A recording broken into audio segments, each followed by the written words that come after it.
What up, what up, what up, gang? I am so happy that everyone is here. It is a beautiful Wednesday, and it's a beautiful Ash Wednesday. We're going to explain a little bit what that means tonight before we jump into our Q&A, but just to preface, it's kind of an important day in Christianity, not just in Catholicism. I'm Catholic, obviously, which many of you know. If you're new around here, you may not know that about me. We have a lot of really interesting interdenominational, interfaith dialogue on these streams, but it is a really important day in Christianity, period. It's the first day of Lent, which is the 40-day period that leads up to Easter, and we're going to dive into all of that, but tonight's stream is going to be really, really short to see if I can still make it to go get my ashes tonight. It has been a crazy day, like literally every 5 seconds I'm just running around from building to building, from thing to thing on my to-do list.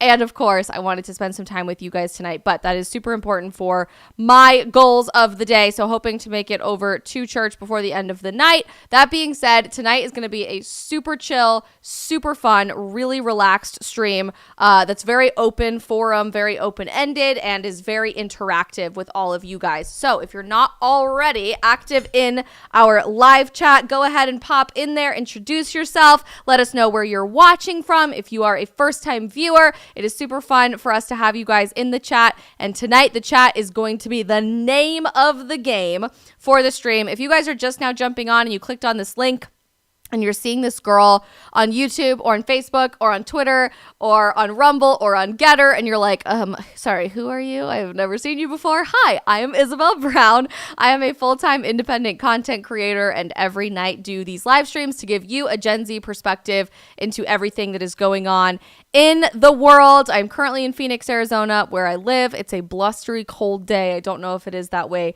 where you guys live tonight either, but it has been a weird weather pattern lately, so I'm in a very cozy, happy to be in my studio mood for tonight, and really pumped to be live on the stream tonight. A ton of you probably are new, especially because in the last literally 5 days on social media, things have just blown up, particularly on TikTok and on Instagram. So if you guys are new to the stream from those platforms, which we're not currently live on at the moment, if they can figure out streaming easily to Instagram from OBS or other streaming services, we will start working on that ASAP. But if you guys are new from over there, welcome to the stream. These are very relaxed, super fun, way more casual versions of the 15-second to 1 minute / 90-second videos that you see me post in short form content all over those platforms. And we like to have a little bit of a different type of conversation over here than we normally do with those quick short form pieces of content. So very glad that you all are here, especially if you are new. Introduce yourself to us in the chat. I'm seeing a ton of people already active across platforms, which is great. Janelle is here on Facebook. We've got The Cleaner here and Leo here on YouTube. Jason is here on YouTube. Sam is here on YouTube. Steve is watching from California on YouTube. My mom says it's 3 degrees and snowing in Colorado on YouTube. Hi, Mom. Glad that you're watching. Probably because it's 3 degrees and snowing. We've got... Sam says it's 70 degrees and heavy rain in Memphis right now, which is fun. We've got a ton of people watching on our OG Getter gang. Final Fan Freak is here. Alex Padron is here. We've got Magic Def here. So glad you're here, Magic Def. Scooter Guy is watching. The QA Guy is watching. Charles Chamberlain is here. John Little, and so many others. Thank you guys all for being here. Don't forget to introduce yourself to us, and also drop any questions that you might have for our open-ended Gen Z Q&A, Isabel Q&A, Lent Q&A, whatever you want to talk about. We are answering your questions live on the stream tonight. As you guys start to drop your questions in for our stream, I'm going to just give you a really brief overview into what the heck today means. If you've seen people walking around with weird black crosses on their forehead that kind of looks like maybe they had dirt on their face and you didn't want to say anything at work or at school, but you also don't really know what it means, so it's just really awkward and confusing. If you're not Catholic, or you didn't grow up around Catholics, or your Protestant denomination does not celebrate Ash Wednesday, today is something called Ash Wednesday. And it typically is a church service, although not like a holy day of obligation. You don't have to go, but it's actually one of the most common days that people do go to church, which I find very interesting, that you commemorate the first day of Lent. And Lent is the period in the liturgical calendar, the church calendar, that is the 40 days prior to Easter. if you didn't know any of those words that just word vomited out of my mouth, you probably know the word Easter, because that is the day that Jesus was resurrected and went to heaven, and that we celebrate with bunnies and candy eggs and fun Easter egg hunts and all of that every spring. You probably didn't know, if that is all new information to you, that the 40 days before Easter are a very important time in Christianity every single year, as a time of preparation, as a time of prayer, as a time of fasting, and just getting your heart and your soul ready for all of the goodness that Easter is, by trying to remove the things in your life that are leading you away from Jesus. I actually saw this explained absolutely beautifully on the Instagram account of a nun that I follow on Instagram today, that Lent is really a period of time that demands love. And what love ultimately is, more than a feeling, more than the warm, fuzzy, ooey gooey feeling that we always talk about with Hallmark greeting cards and Valentine's Day, love is a choice and it's a sacrifice. And if the ultimate love that humanity has ever experienced was Jesus laying down his life on the cross for us, sacrificing his life for the atonement of sins of all of humanity, then Lent is a time that demands our action to respond to that sacrificial love with sacrifices of our own,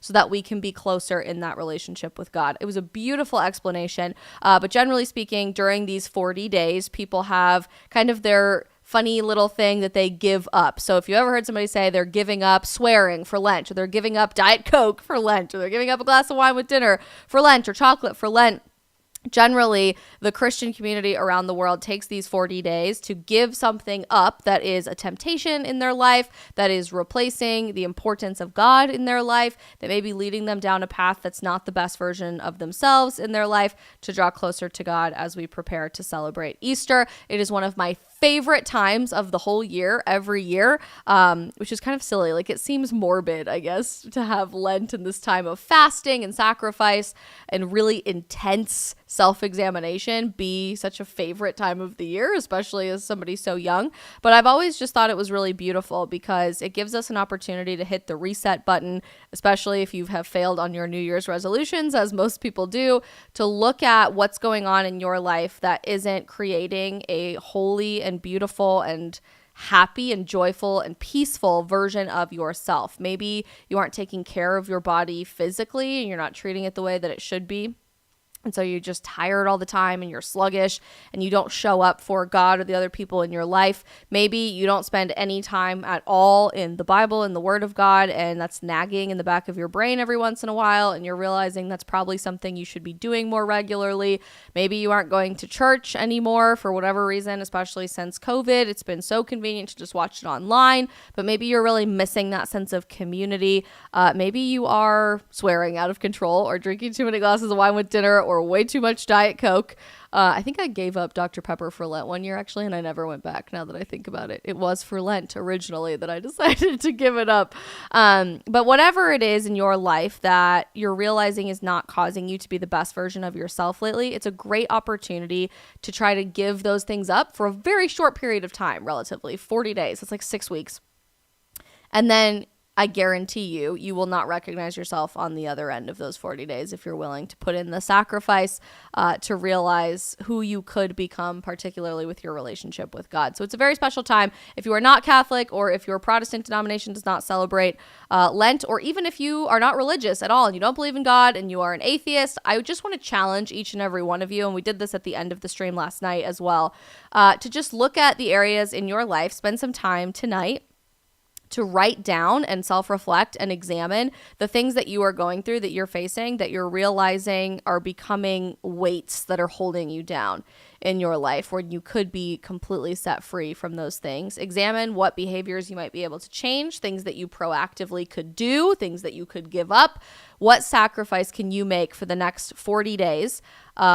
And what could you be on the other end of that if you're willing to be diligent with all of those things? So that's just generally the overview into Lent, into Ash Wednesday. If you've seen people walking around with the black crosses on their foreheads, that is why that was happening today. And I hope that that was interesting to each and every one of you. But we are going to segue into our open forum, Q&A. So keep dropping any questions that you guys might have for me. This is a super chill stream. I'm going to have a bunch of questions for you at the end of the stream tonight. So don't go anywhere because I need your advice. I need your thoughts. I need your feedback as we segue into a new era of content. Not to give too much away, but I want to know where you guys want certain pieces of content, how you enjoy receiving different videos, what other videos that I'm not currently making that you want to see, all of that. So stick around after your question has been answered, and I would love to get your guys' feedback as well. Okay, we're going to start with a fun one on the Getter chat from Final Fan Freak. Do you believe in the existence of Atlantis?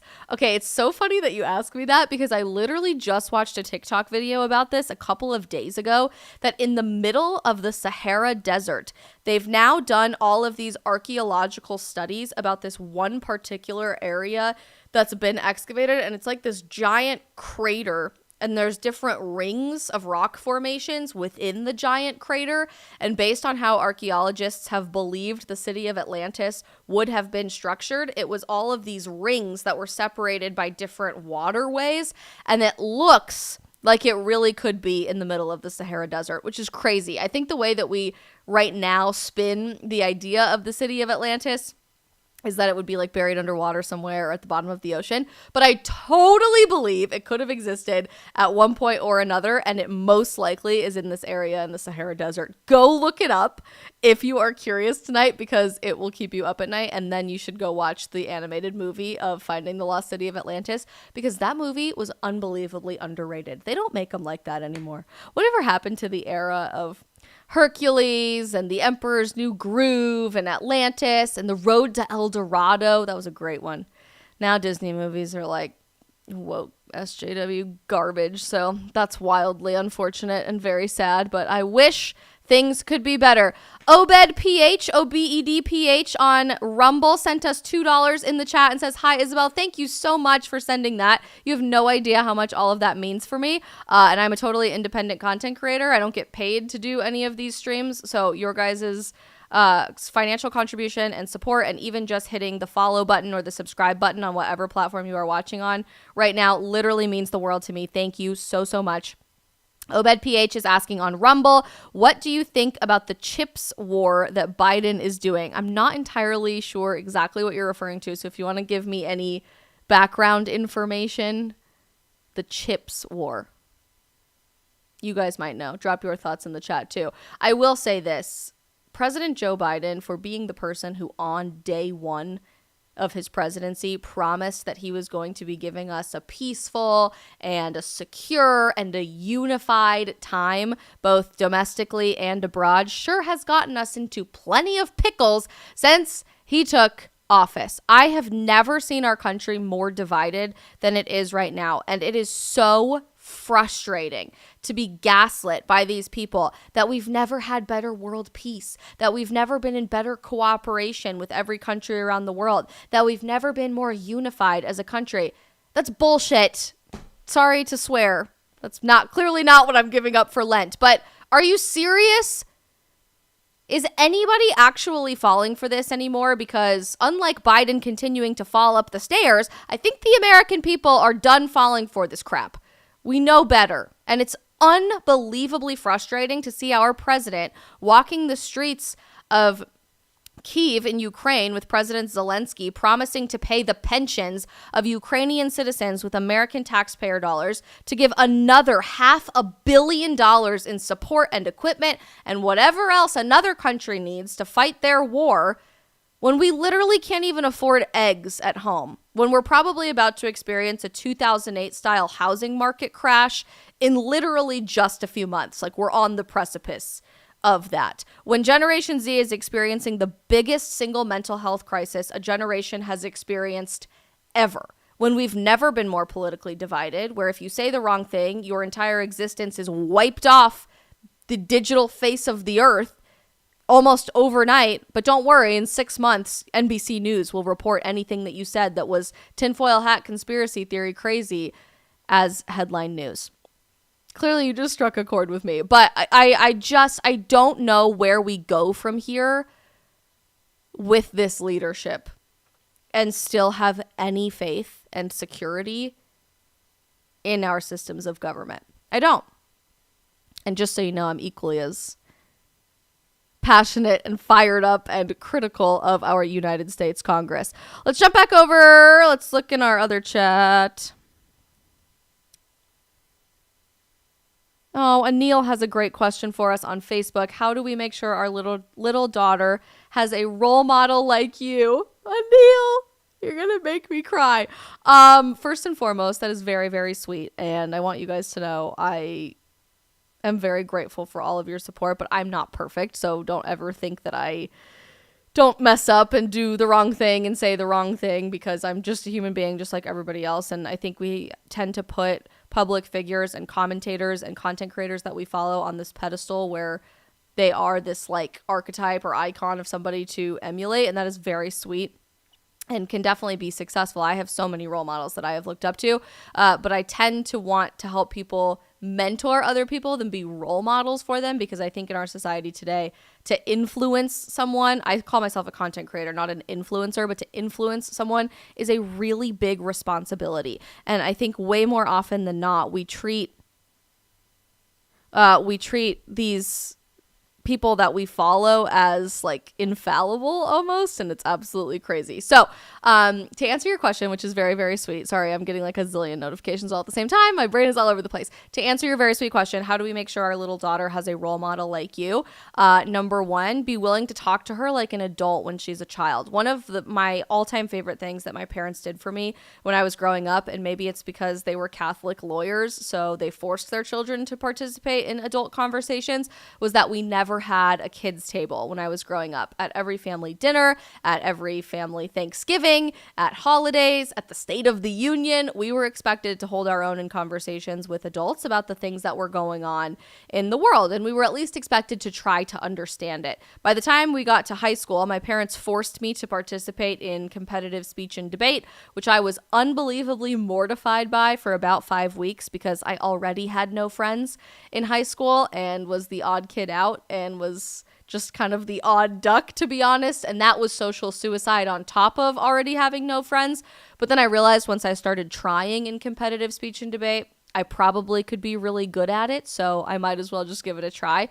And I learned so much about finding truth and recognizing that you have to understand both sides of any issue with total clarity. You have to be able to articulate and defend both sides of any issue with total clarity before you can figure out what reality is, before you can start to parse through all of the nuance and the political tilt to pretty much any question that you ask in our modern age, and decide what is truth for yourself and have that discerning ear. So I would encourage you now, even if your daughter is very, very young, take the time to talk to her about big subjects, about who's running for president, about the things that you're seeing in the world that you're concerned about or are frustrating to you. You don't have to dump all of the adult conversations on your little kids or your little grandkids if you're watching and you have grandchildren, or your little siblings if you're watching right now. But I think there's so much to be said about immersing a child in an adult world and having them approach different subjects and different topics in a different way than adults normally would.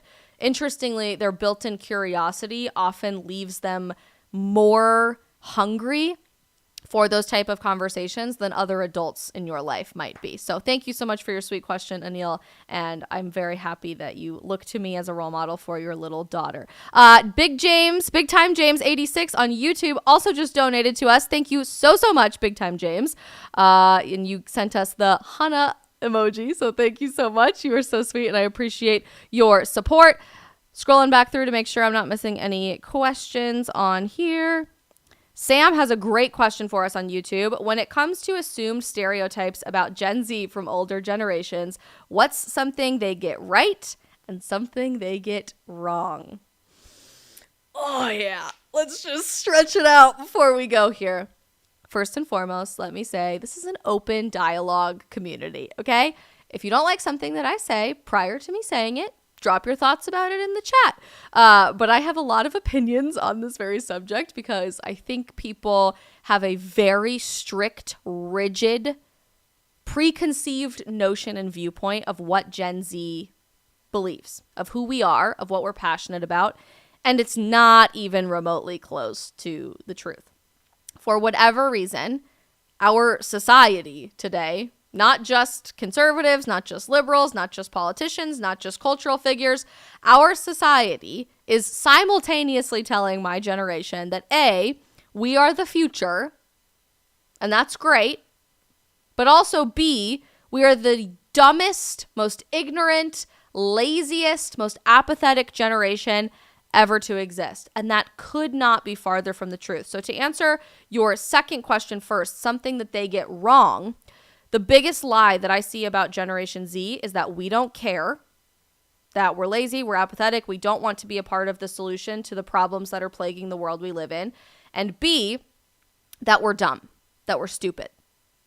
That somehow, despite all of the information in the entire world being available to us at the touch of our fingertips, despite us processing in an hour. I read a study the other day that Gen Z teenagers and young adults today process like 6,000 times more information per hour than our parents did at the same age, which certainly has its detriments, and we are seeing that take a toll on our generation from a mental health perspective.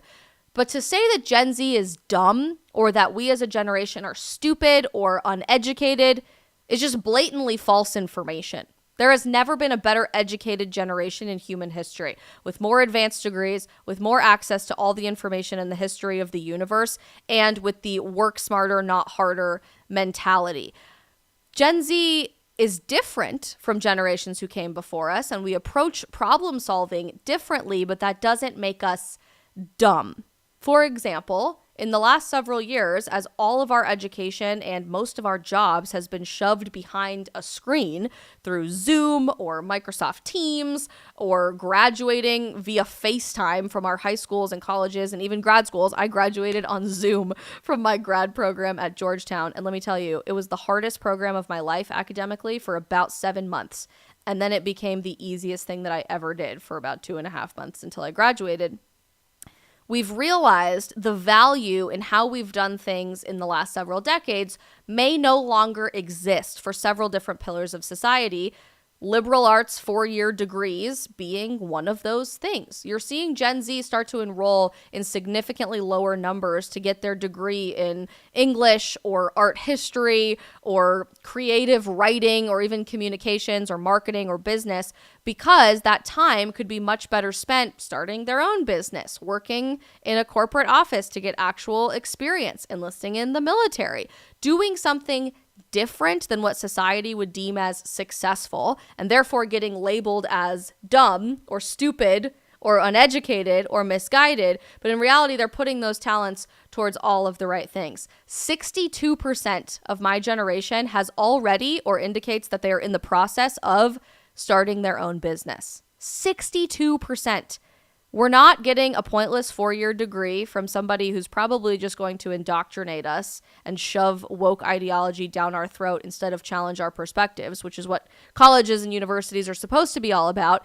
And we're not climbing the stupid, pointless corporate ladder of getting an internship during those 4-year degrees and then getting hired for $30,000 a year and then having loyalty to a company for 20 years just because that's the way things are done. That's who we are. That's the backbone of the American corporate system, with the hopes that, fingers crossed, maybe we'll get to be a CEO one day. We're just starting out as a CEO, and it's really high risk, but it's also really high reward. And I love seeing that about my generation because we're not afraid to get labeled as dumb and continue every day hustling and ignoring people that say that and tuning it all out and putting the blinders on and running the race that we have set before ourselves, knowing that that's going to pay off in the long run. So something that they get wrong, that Gen Z is lazy, apathetic, and stupid.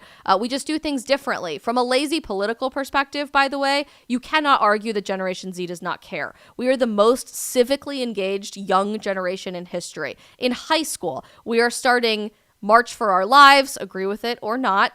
People are starting that in high school. People are taking to the streets to protest for their thoughts on the environment. Literally hundreds of thousands of high schoolers every year travel to Washington, D.C. in January to protest against abortion, to stand for the right to life at the annual March for Life. I just saw that a few weeks ago in Washington, D.C. Not to mention, we had the second highest youth voter turnout in a midterm election ever just a few months ago.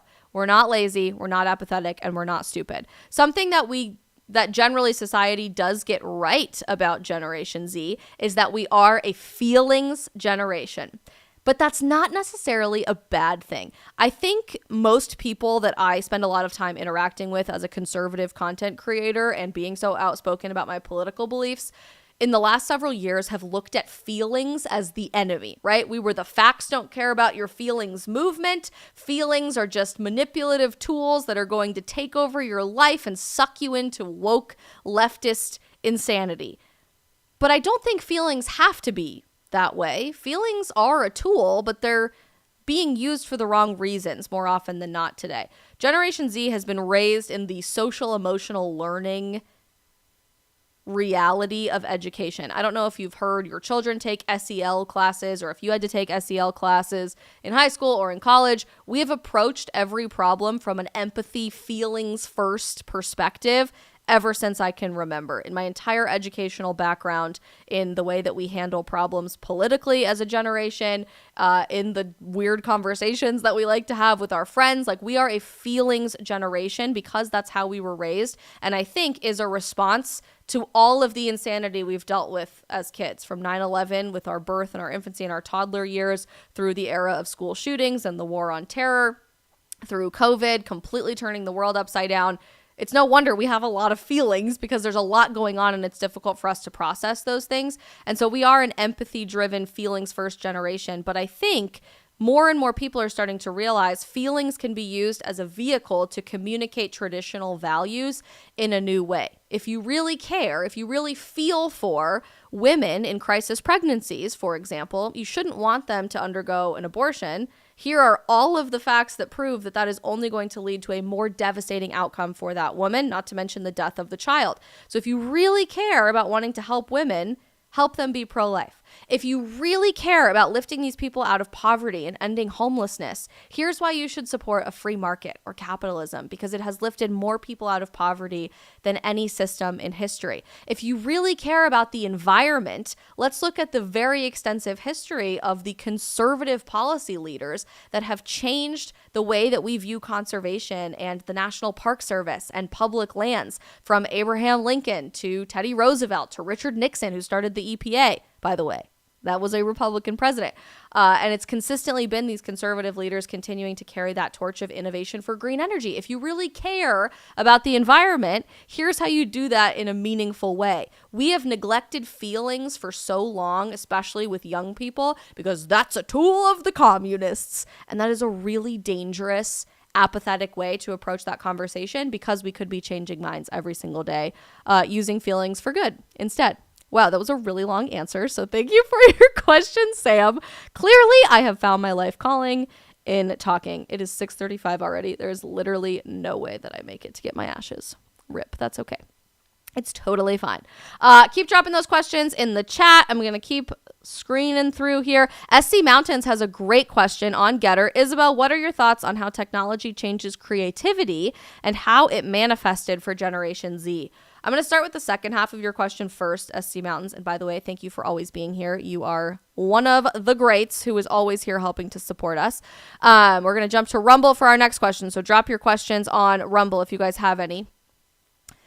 In terms of how creativity and how technology has shaped Generation Z, how technology has manifested for Generation Z, that's a really nuanced question, because Gen Zers, starting with the year that I was born in 1997, are currently 25 or 26, all the way down to Gen Zers who were born in 2012. So if you were in 6th grade, the year that I was born, in 1997, you had your flip phone Motorola Razr, if your parents even allowed you to have a cell phone. At home, every night you'd go home to the big, bulky desktop computer and play Webkins or Club Penguin or Zoo Tycoon with like a little CD-ROMs, that's what they were called, a CD-ROM that you would put in, you would play your computer game, and you would stay up to only watch premieres of movies on Disney Channel at 8/7 Central on Friday nights. And I vividly remember when High School Musical premiered, and it was like the best day of my freaking life.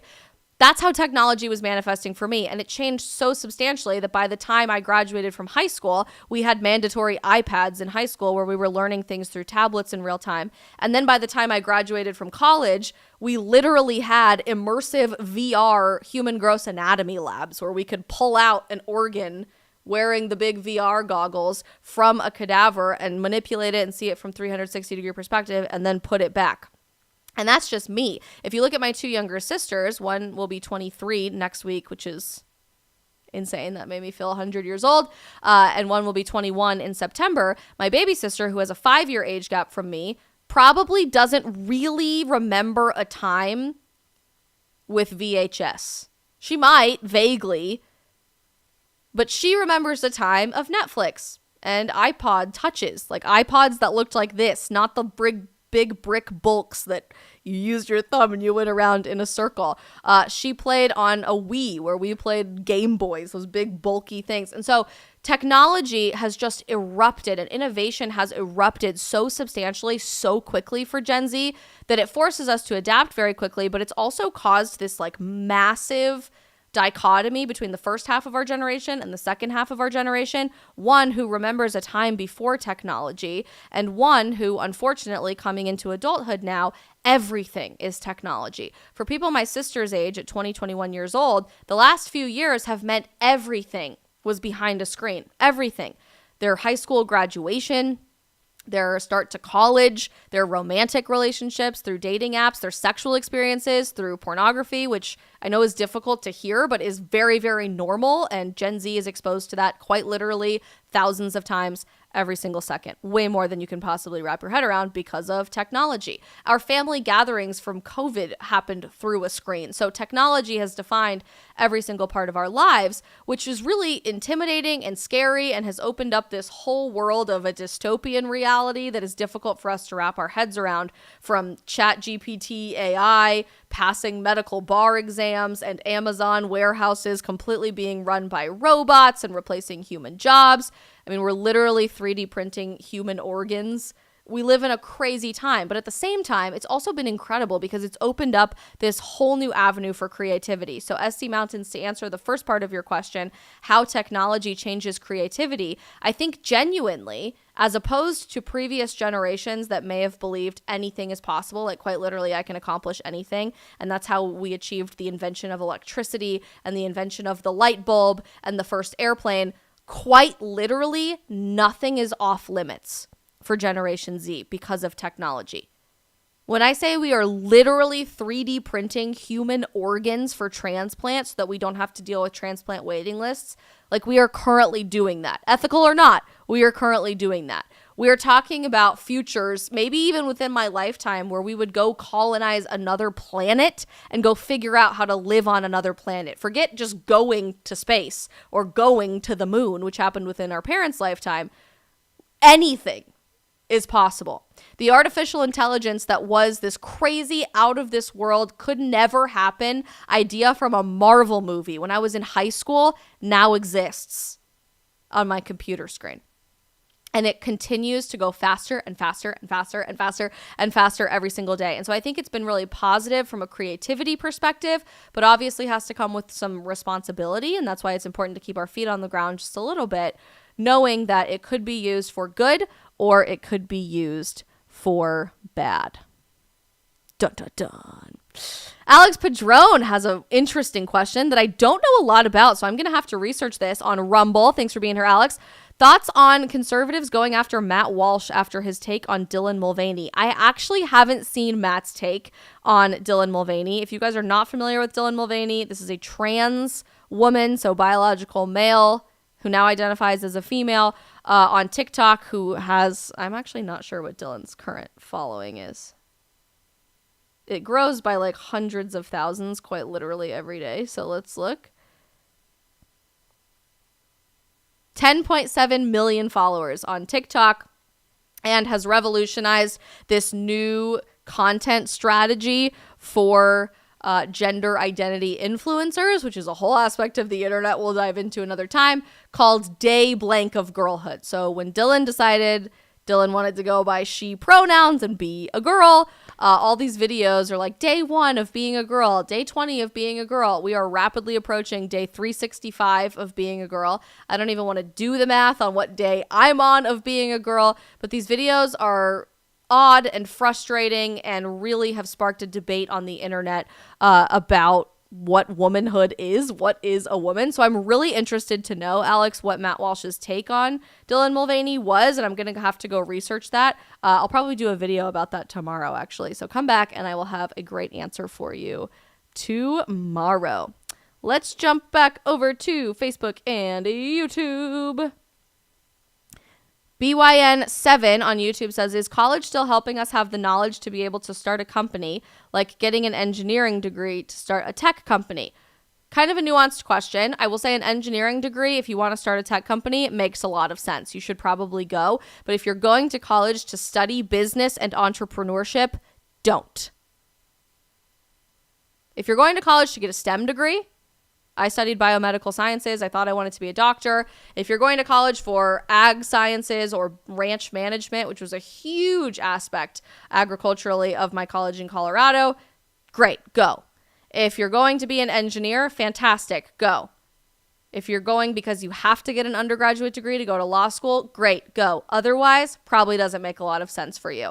There is a reason that the most successful entrepreneurs on the face of the planet Earth, the people who make Forbes 30 under 30 entrepreneur list every year, didn't go to college. And it's because they spent all of the time where they were supposed to be finding themselves on their college campus, taking gen ed classes like underwater lesbian basket weaving and how to write a paper that you're automatically going to get an F in because your professor disagrees with you and wants to give you an F anyway. They spent all of that time not wasting their time and starting their company and hustling and making it happen. So if you're going to college to start a company, I don't think that it's worth it for you in modern America today. But if you're going to get an engineering degree or a STEM degree, or you need an undergraduate degree, I think it is still worth it for you if you need to go to like law school or graduate school or whatever. Tony Nguyen has a great question on YouTube. Do you think with today's culture, men have it rougher than women? I think everybody has it rough today, not to sound like the equity girl, because, you know, we'll have a different conversation about that another time. But generally speaking, up until this week, I would have said statistically, in the last few decades, men have had a harsher response to how society has archetyped men, at least in modern America. We've created a villain of masculinity, of manhood. We call any trait of masculinity toxic or violent or evil. I just posted a reel about this on Instagram right before we started the stream, and therefore men have statistically had higher rates of anxiety, of depression, of substance abuse, of suicide. It's been really difficult to see how our very systematic destruction of men has essentially erased the concept of masculinity for my generation as much as it possibly could. Now, in the last 2-3 years, you've started to see those same tactics be applied to women and womanhood. And that's why you can't call yourself a mom. You're a birthing person. You're not breastfeeding. You're chest feeding. You're people with uteruses or people who menstruate. And this day 5 of girlhood crap is all over the internet. And actually, what's interesting is we talked about this on the stream a couple of days ago, or I did a long form video about it. A new study has actually come out very, very recently about the 2020s and is finding for teenagers, women are now for the first time, young girls, teenage girls, are for the first time now starting to surpass men statistically in rates of anxiety, depression, substance abuse, feelings of hopelessness, and actually suicidation as well. So in 2021, the last year for that we have data available, 1 in 3 teenage girls very seriously contemplated taking their own life. 13% of teenage girls in America actually attempted to take their own life. 7% of teenage boys actually attempted to take their own life, which is horrifying. And those numbers are so far beyond anything that they ever should be. And suicide is far too common. We all have a personal experience with it statistically now.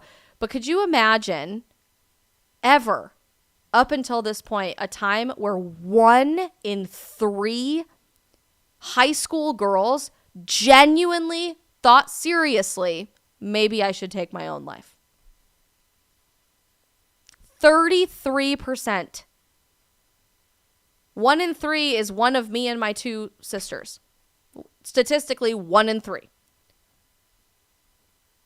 It blows my mind because just like we saw with men, we are telling women, particularly young women, girls, to run away as fast as they can from everything that makes them a girl in the first place. That's not actually for girls. That's for people who menstruate. You don't have to worry about being a mom. In fact, you probably shouldn't anyway, because the climate and they hold you back, and you need a corporate career more than you need a family, and all men are evil. So why should you even settle down with one to have a family in the first place? We're told these lies over and over again. But then beyond that, no, you're not actually a mom. You're a birthing person. We have boiled down the beauty of the design of who we were meant to be as both men and women to nothing in modern society. And I have so many theories for why we do that. I've theorized about that over and over and over again on these live streams. I really think it's because your gender is the most basic thing about who you are. Your chromosomes dictate, your sex chromosomes, XX or XY, dictate everything about you. Your hormones, which dictates what things smell like, who you're attracted to, what you generally do when you respond to stress, how you handle stressors in your life, what things are appetizing to you, if you like to listen to a lot of music, all of it. Your size, your muscle mass, your bone density, what you're generally athletically capable of doing. Everything about you boils down to your gender. And so if we can strip that from people and convince them that that was some oppressive label that was put on them by some evil doctor when they were born, you were assigned girlhood or boyhood at birth, we can convince them of anything. And it's very, very much a power grab and a control grab, and it's very, very sad.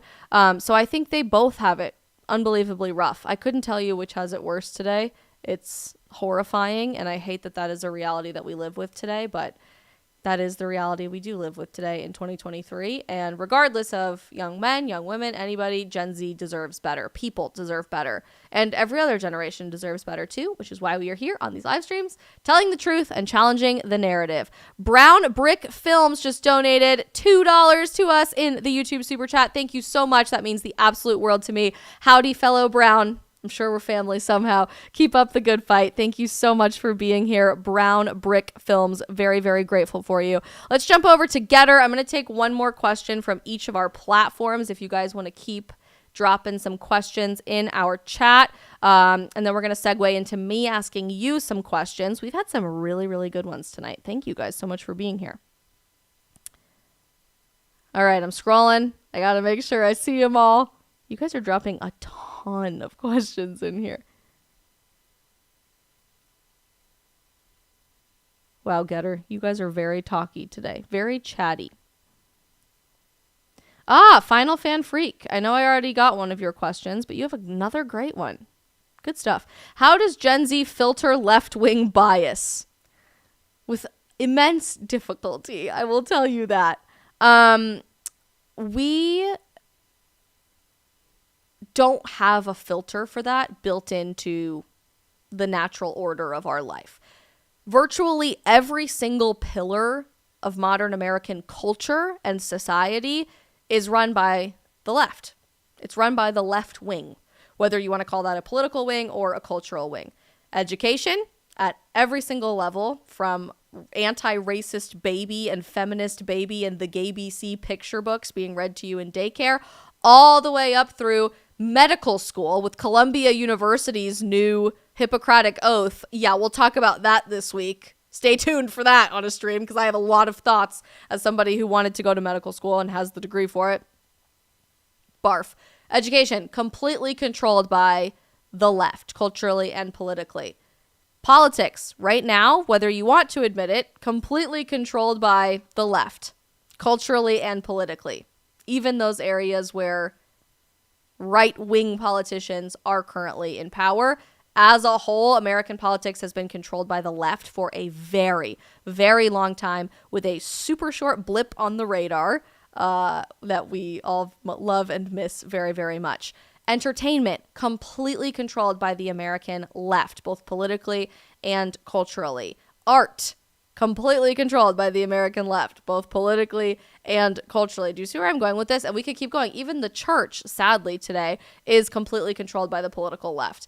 we have boiled Christianity down to feel good about myself rather than trying to make myself more like God. And I think you're starting to see that really come through with how the church is responding to abortion, to other social justice causes, and twisting that term social justice in and of itself, which came from the church, to fit modern American cultural standards instead of actually care for people and tell them the truth in love. So it's fascinating to me that every single pillar of our society presents this left-wing filter that we have to view everything through this lens with, and we aren't giving my generation the tools for how to parse out how to be different. So the easiest way and the best way to create some sort of check and balance against that left-wing bias is to make something that doesn't already exist in the system, because the system is going to let you down. I forgot media, both social media and traditional media.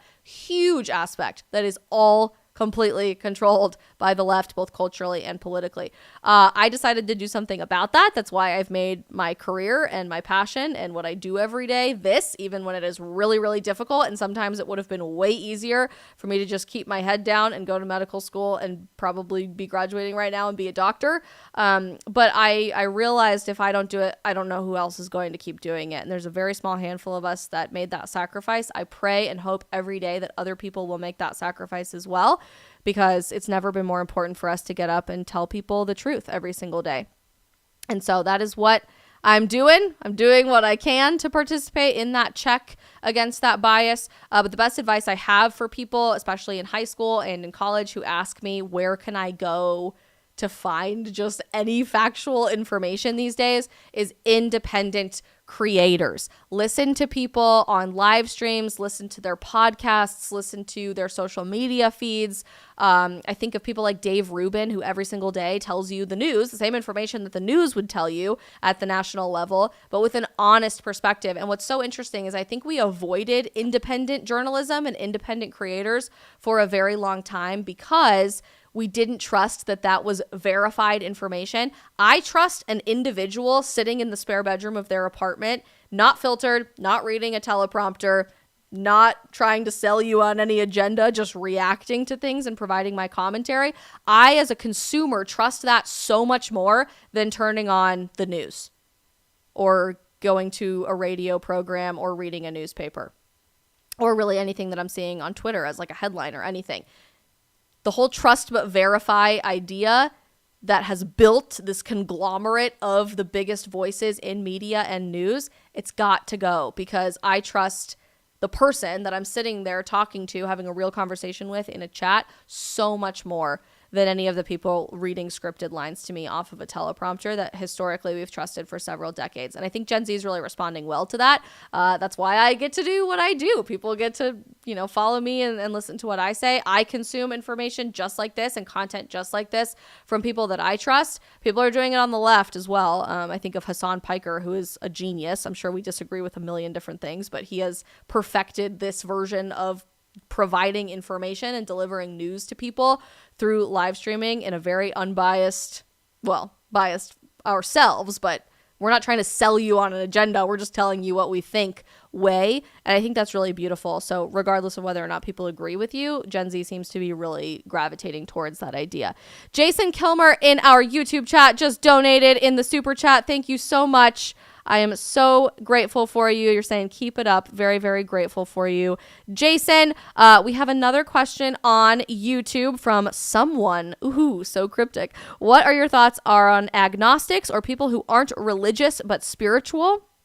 I have a lot of respect for people who disagree with me religiously. I love having deep theological discussions with anyone and everyone. My fiance and I and our best two couple friends, our favorite couple friends, when we go out for dinner, we always inevitably end up talking about religion and theology and playing devil's advocate. So I genuinely have so much respect for people who are willing to stand grounded in the things that they believe and have an honest conversation. I think generally it's difficult for me to understand how people can continue to be agnostic in the world that we live in today. Like I'm not religious, but I'm spiritual. I believe in a higher being. That could be God, but it could not be God.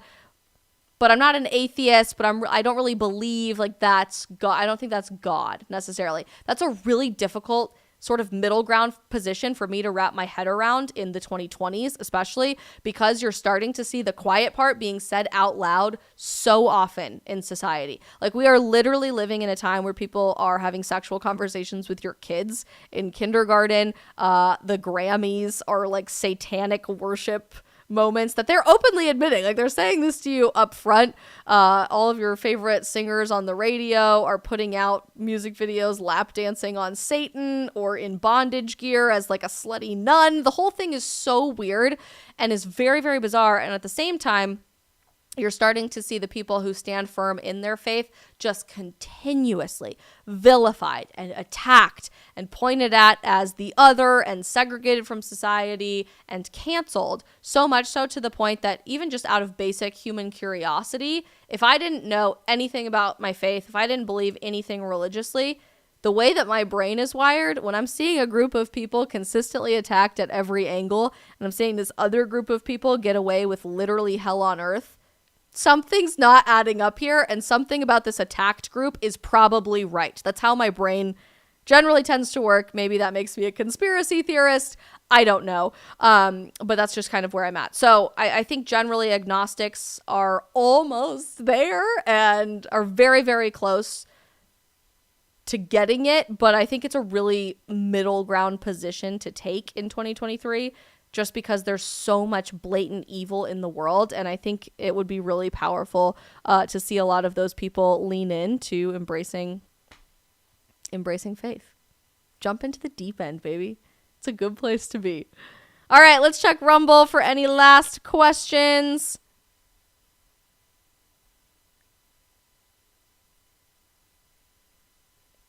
Ooh, Alex has another fun question for us on here, but Alex, I'll answer yours and another one. What are you using to run your streams? I use OBS, but a lot of people will use StreamYard or Streamlabs. I actually use Restream as well to stream to like multiple platforms at the same time, but I am an OBS girly. If it's a lot more difficult to figure out at first, I will say, but it's a lot more customizable. So send me a DM, Alex, because I know you're trying to start doing this, and I would love to watch your streams.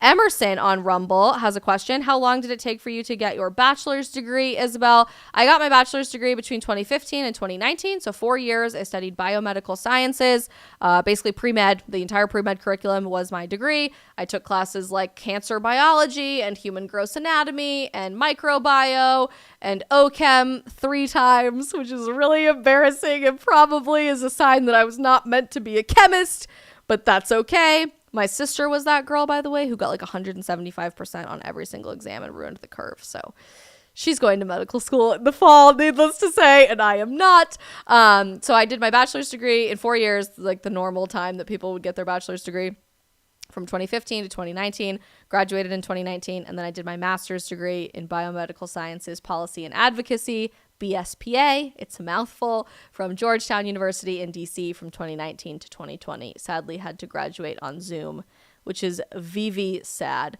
Ooh, someone says, to answer your question as to how I can take a middle ground, I wasn't given a very strong religious upbringing. I only went to church for about a year, actually. Someone, will you send me a DM on Instagram? Because I think this could be a really cool one-on-one conversation from like a long form perspective, and I would love to keep talking to you and answer any questions that you have.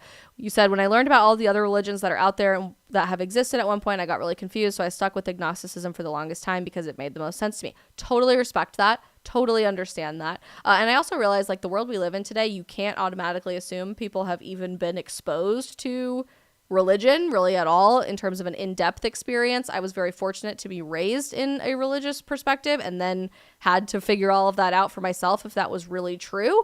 And I took the time to do that. It was a very weird, bumpy, winding, confusing road, but I am where I am today. If you ever have any direct questions for me, someone on YouTube or anybody else who are watching these streams, please always feel free to reach out to me directly. I'm super responsive on Instagram DMs. You can use the email form in my website.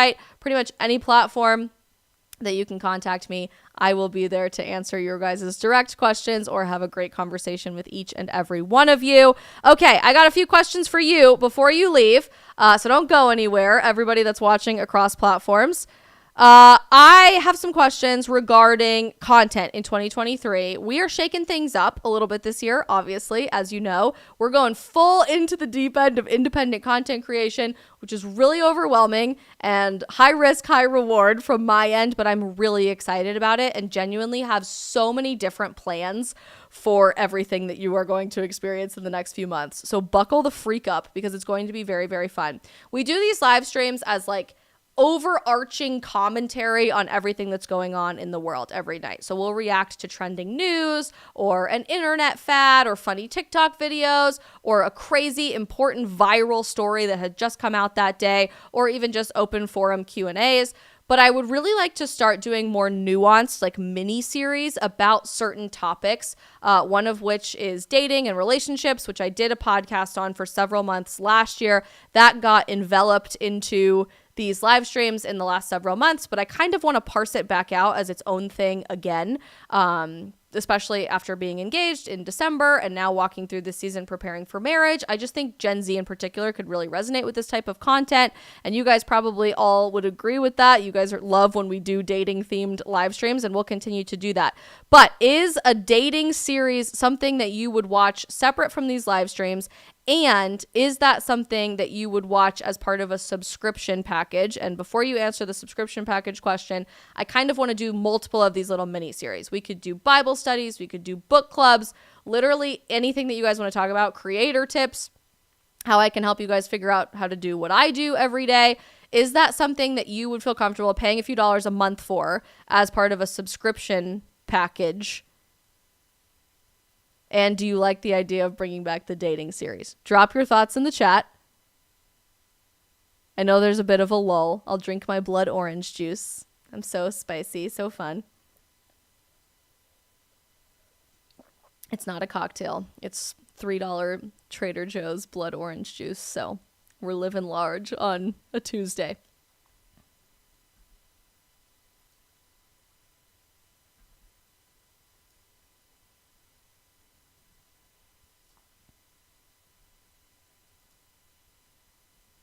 You guys have no thoughts about this? I'm shook. Charles Chamberlain says, is Brock going to get involved in cosplay? As part of the dating series? Sure, we will voluntold him for that. I know you're listening, Brock. Actually, I would like to do like videos with Brock about how we're preparing for marriage, doing all of that. American Dude says, I'm totally on board for Bible study streams. I'm starting to get into the faith as we speak. Very cool. Alex says you want creator tips and Bible studies. Charles Chamberlain agrees with that. Daniel Maynard says, I like the idea of book clubs. All right. This is good. Max on YouTube says, yes, I would love a Bible study or something. Someone says yes and no. Okay. Jason says yes. This is good to know. Good to know. Daniel Maynard says it would be more interactive if you weren't the only ones picking the books for a book club. I like that idea. Narnock91 on Rumble says it kind of depends on your take on dating in general. Well, that's fair. I get that. Emerson on Rumble says, what time do you plan to start your lives? Right now, we are streaming every night at 8 p.m. Eastern, but that might change in the future, just based on crazy schedules. So stay tuned more regularly, like on Instagram stories and Twitter and stuff like that. I'll always announce if we have a schedule change. All right, you guys seem to be open to that idea, so that's good. Someone says yes to the dating series. You don't want to go behind a paywall. Totally fair. Can respect that. That's why we're asking this question now. Okay, beyond that, can you guys drop some suggestions of guests on the stream, people that you want as a guest on the stream to hang out and basically like a podcast interview, but way more casual, talk about trending subjects and the news and the things that we ordinarily would cover on these live streams. Drop your guest suggestions in the chat. We've had tons of really great guests in the past. We've had my friend Joe Bob. We've had Dave Rubin. We've had MAGA Hulk, Stephen Davis, and his now wife, Daisy, who is absolutely phenomenal. Brock's been a guest on the stream. Sneeko's been a guest on the stream. We've had a ton of different people as guests. If you guys have any guest suggestions, drop them in the chat. And if you have any ideas for topics and or videos that are not currently being covered that you would like to have covered, also drop those in the chat for the next couple of minutes.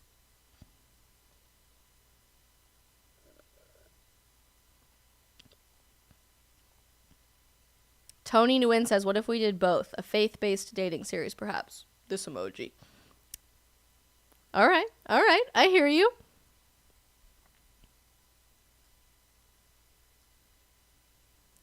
Alex Padron wants to see Brett Cooper. Final Fan Freak wants to see Michael Knowles. Daniel Maynard wants to see Russell Brand. All great suggestions. Candace Owens, great suggestion. She's phenomenal. Charlie Kirk says American Dude. Biden. I will work on that. I highly doubt he will say yes, but we will in fact work on that. Excuse me. Lisa Booth, Alex Clark, Toby Mack. Another Brett Cooper suggestion. All right. Danica Patrick. All right. That's a fun one. A little different than normal. That could be an interesting live stream.